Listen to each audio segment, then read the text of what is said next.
Straight to focus now here on France 24. And for months now, we've been fixated by the migrant crisis here in Europe and in countries around Syria, of course. But there are many other flashpoints across the world. Today, we're reporting from Djibouti, a tiny country of less than 1 million people, which has emerged as a key transit point for migrants, with poverty-stricken Ethiopians, Eritreans and Sudanese all traversing the country en route to find work in the Gulf states. Now, though, it's the conflict in Yemen, which is sending even higher numbers into Djibouti. Well, Duncan Woodside and Thais Brook reports from the fishing town of Obock.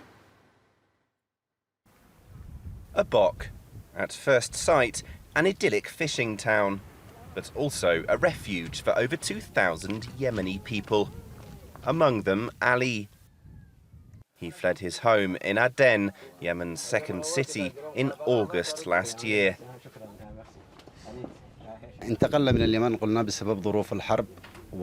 We fled Yemen to escape the war, to flee from death. We had nothing to eat. The war has spared no one.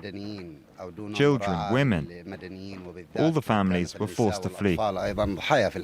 His new home, this tent on Obock's outskirts, is a tough place to be stuck. There are sandstorms, there are strong winds, and the temperatures rise to 50 degrees centigrade in the shade. These weather hazards make it very difficult to earn a living here. But returning home isn't an option. Despite a recent ceasefire, the situation in Yemen, just over 20 kilometers across the Red Sea, remains volatile. And not just for Yemenis. African migrants who've crossed from Obock have been getting caught in the crossfire, causing them to flee right back to this Djiboutian fishing port.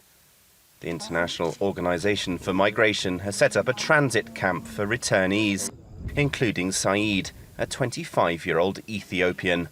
He and 6 fellow migrants were arrested by Yemeni troops en route to Saudi Arabia. They told us to gather by some crops, but one of my friends, Abu Salah, was shot. The troops opened fire on all of us. My friend, his bone was crushed.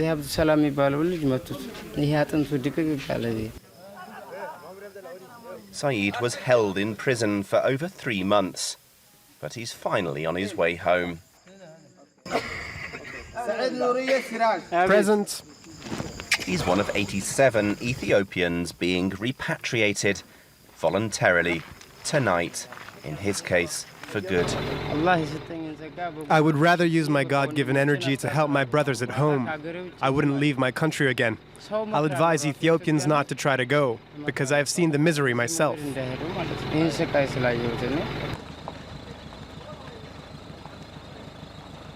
And yet, some Ethiopians are still embarking on this migrant route, crossing mountain ranges, then warily tracing the contours of main roads through Djibouti, avoiding police patrols.